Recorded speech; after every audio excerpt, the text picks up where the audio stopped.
Unboxing a diamond painting that's brand new in the mail by Techylala. So today I just received a brand new diamond painting in the mail. This is the way it came. I've only unwrapped it. This is from Paint Gym. And it came with everything that I would need, including the wax, which I thought this was interesting. The wax this time is actually inside a closed case rather than a wax dot. Now I can show you some other wax dots that I have. Some companies will send you this square. One company sends me, this is kind of one of my usual favorites because it's so soft and it's tacky but not too tacky.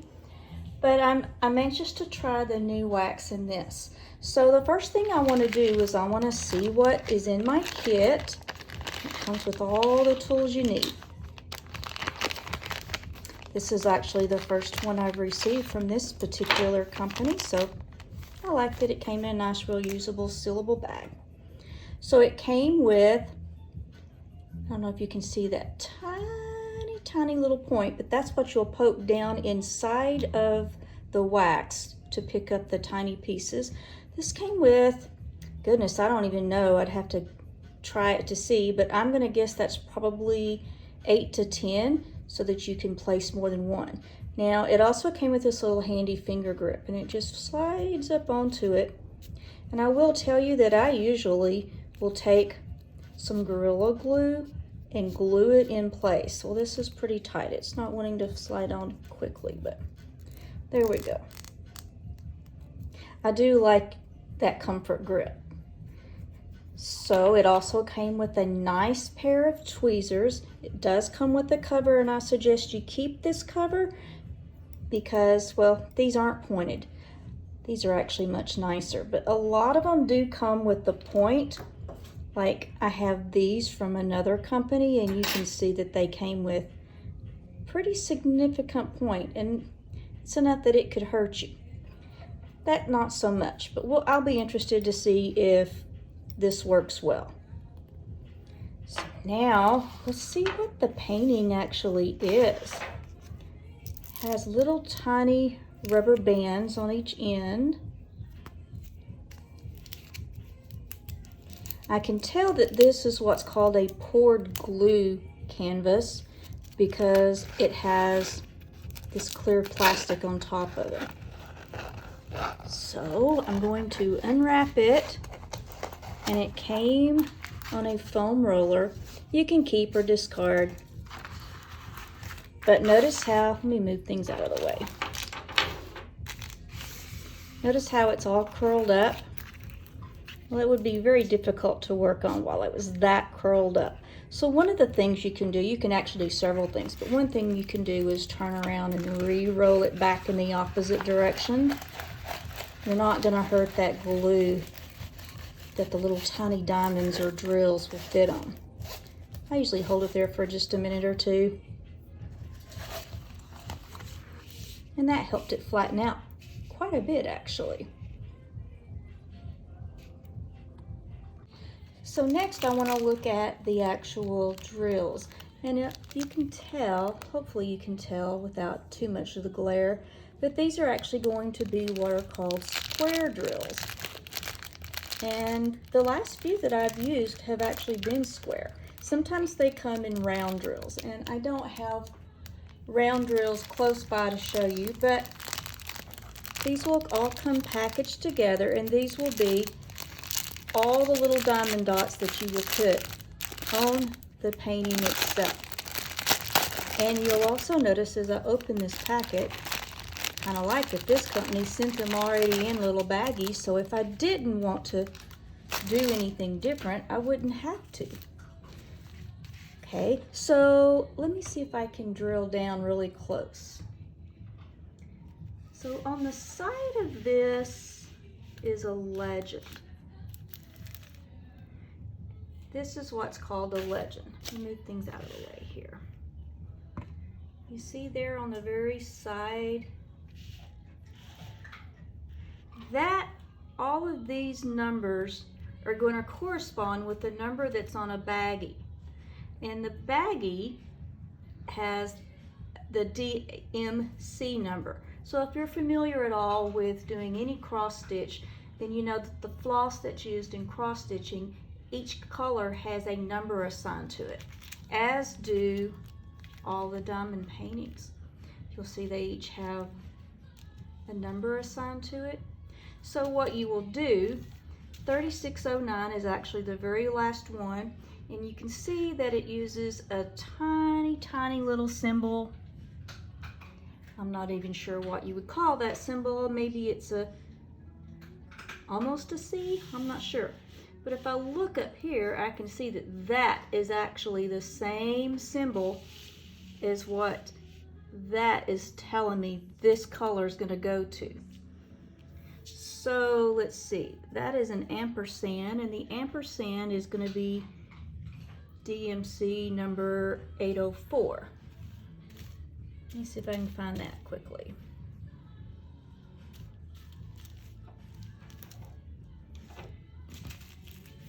Huh, I'm not seeing that color at all.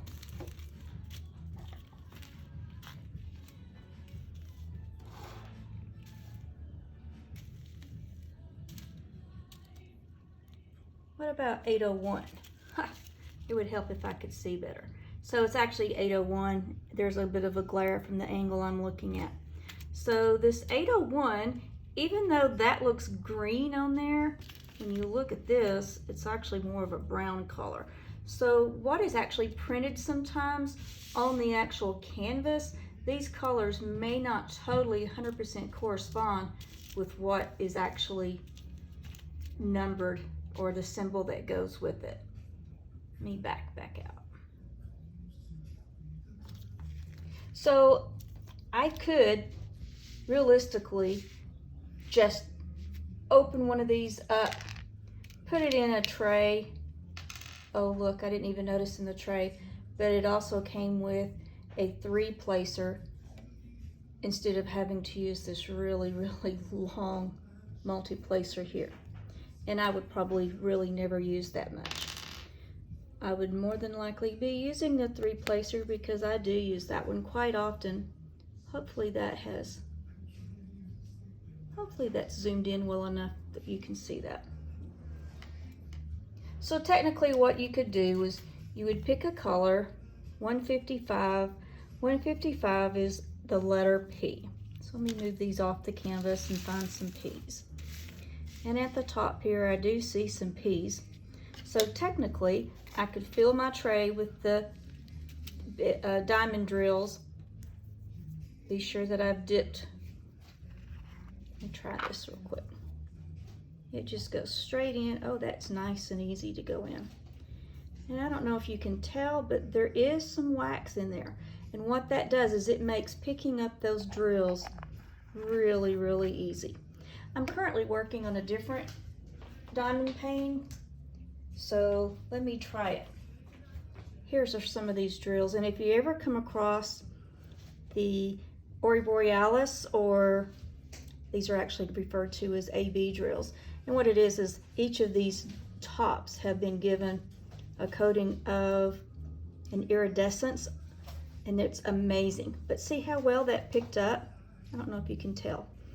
We always want to make sure that the flat side is down. That's what goes down onto the canvas.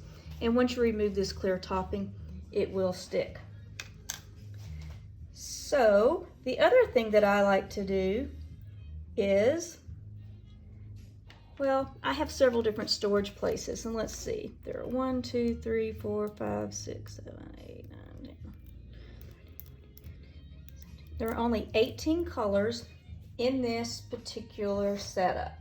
Now, I have already got a bunch of square drills set up in a case like this because the current painting that I'm working on are square drills. Aren't those colors amazing? I'll show you that painting when I'm done. It is beautiful. So I'm not sure that I want to start a whole new storage system, but I might. And I have a couple of other options. I could use these round trays, or these round bottles. lid just screws off. You'd pour the drill into that, tighten it up. You could put the number, which I always have to do. A lot of times, instead of using the baggie, if I'm going to use, say, 318, I'll try to just peel that off and put it on the top here, and then peel it back off when I'm done with the painting and store the extras back in here. If I don't want to use the round ones, another system that I use often is this little box. And this little box comes with flip tops. Each of these pop out. They pop open individually. I will tell you that I tend to put all my rounds in these squares. That makes no sense, I know. But I have found that these, a lot of times, after they've been opened and closed a lot, they will start opening multiple times, and they do tend to twist. I've been looking at trying to find a way to separate them, but you really can't because they're molded together. So I will either use, I think these are called Elizabeth something. I'll either add them to this if I have any of the same colors, or I'll put them in these rounds. And it just makes, when I'm ready to move from color to color, much easier.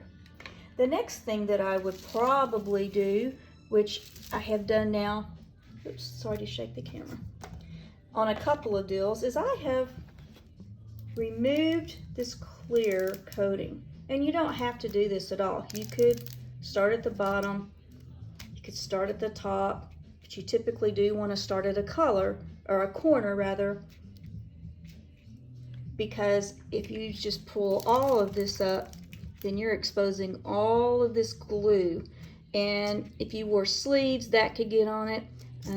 I like to paint out back sometimes on my back patio, and the wind may blow dirt and debris, and it sticks. It's hard to get it off. You have to use either a wet wipe or your tweezers to get rid of all of that, to make the glue sticky again for the dots. But I've discovered another thing, and I've seen this on several different, other videos, but I tried it and I love it. I just bought this parchment paper. It actually just comes in these pieces like this. And honestly, this one piece will cover this whole painting quite well, actually. But what I like to do is I like to draw on this piece of paper, and since this is a smaller painting, I'm going to cut it and do it in force. So I'm just going to say across there, and since that crease is there, we'll use that crease, and I'll cut that paper, and I'll show you on another painting how I've done that. But what I'm going to do is replace this clear with this parchment paper. It sticks just as well. You don't really see the painting through it as well as you do with the clear, so the first couple you may want to leave the clear on there. But I personally prefer this parchment now that I've tried it. Well, for several reasons. It still lays back down over it quite well.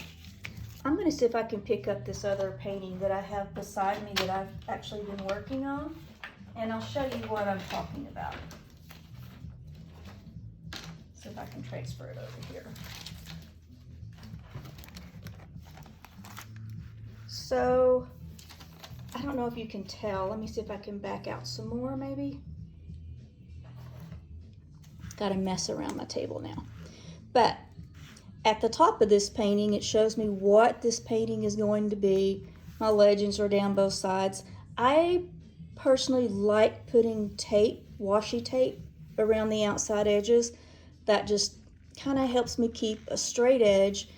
It also, if there happens to be any over glue past the edge, it covers that up so that you're not getting that all messy and sticky and things sticking to it. It just keeps a clean, perfect edge. Now, if you're going to mount it, you probably would not keep the washi tape on there. You would take it off as you were mounting it. But for this purpose, it works great. So what I've done, I don't know if you can tell, but Let me peel this back.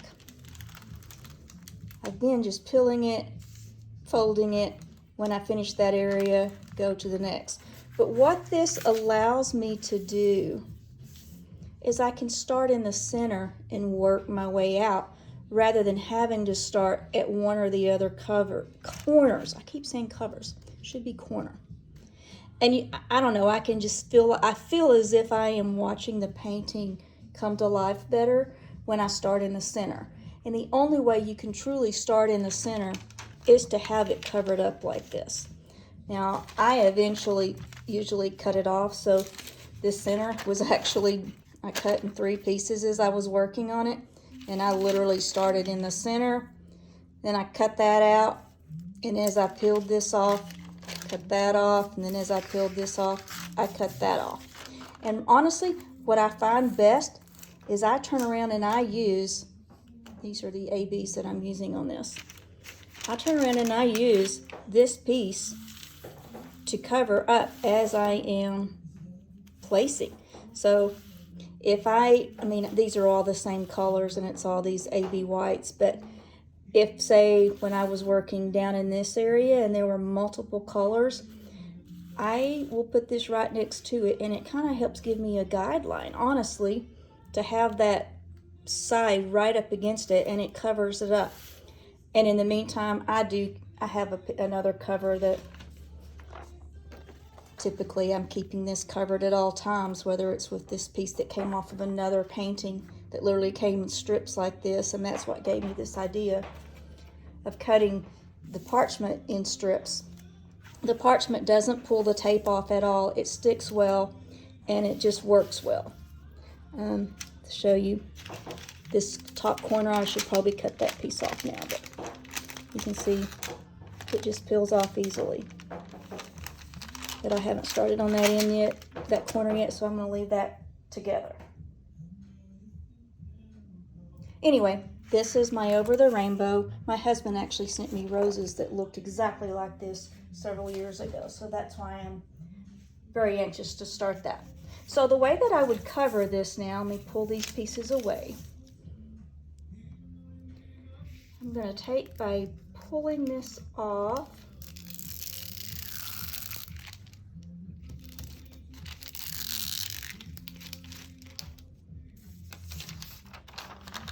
And I'm going to cover that. And you can overlap, which I am doing here.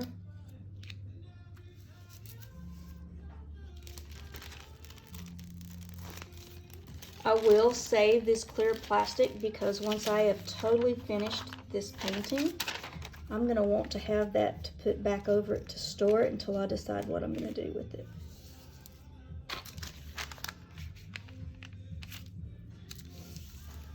Okay, so as far as I'm concerned, my painting itself is now prepped.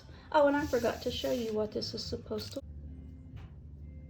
There's not a lot of turquoise on it, so this is kind of my go-to. I usually use the white for everything, but I think for this one I'm going to use this. So typically all you do is you just, let me get over under the camera, let me find the end of it. With this coronavirus, I haven't been able to get out to get my nails done, so maybe I don't want to use that one, and let's use this one then. Let's see if I can find the end of it, beginning of it. So I'm really going to do nothing more than take this tape, and it's not super sticky, but it's sticky enough. And I just start at one side, and I just press it down right up against. I'm going to feel, I don't know if you can tell, but you can see that it's still kind of shiny out there. That tells me that there is a bit of a glue over bleed.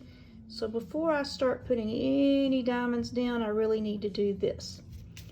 And it covers that extra piece of glue and gives me a good sharp line to make sure that I put my beads up against, or my diamonds. I'm going to do this all the way around. And yes, it does cover up the legend, which is why I take a picture of it. So there's one side. Cover that back up.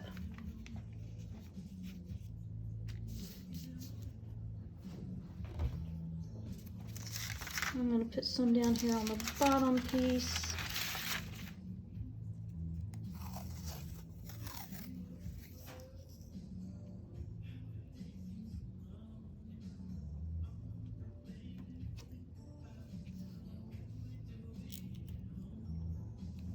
This is really a personal preference for people. Not everybody wants to use the washi tapes. They're inexpensive little tapes that you can find in a craft store. In fact, some of them I've just bought at Walmart in the craft section. I'll cover it back up, but since I've already put a few down, I wanted to make sure I got that washi tape on that corner, because that's probably where I will start, is in that little quadrant here. Anyway, that's how you add washi tape to it, and it is really just to cover up the overglue and to help give you a good solid straight line as you're putting your drills down. Oh, and I forgot to show you what this is supposed to look like when it's finished. Let me peel that back and zoom in on that. It is actually a very colorful, moody beach scene. See all the coconut trees and the ocean? I love being at the beach, so I like this. Okay, so the next thing that I would do would be, I usually take my camera and I take a picture of the legend.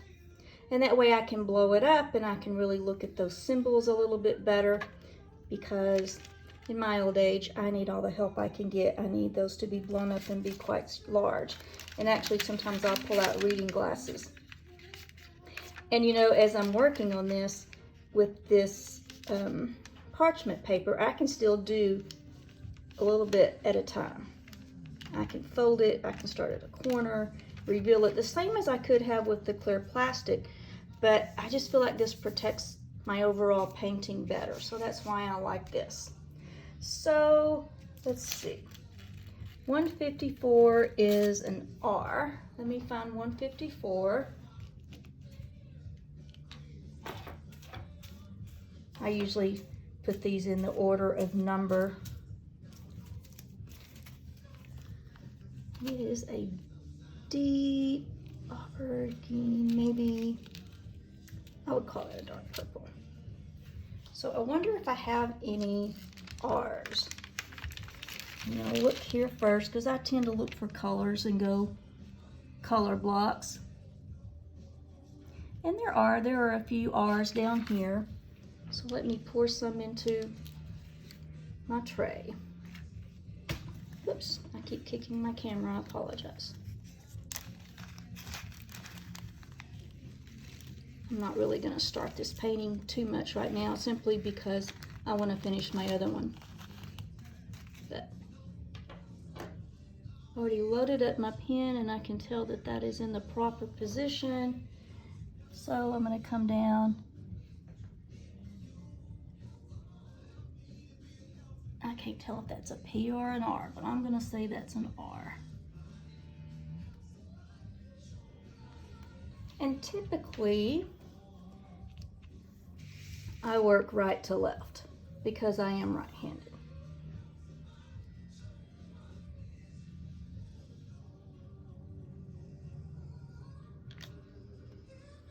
You want to make sure that when you're picking it up out of the tray, that the shiny faceted side is what you see on top, because that's what's going to show on the top of the painting.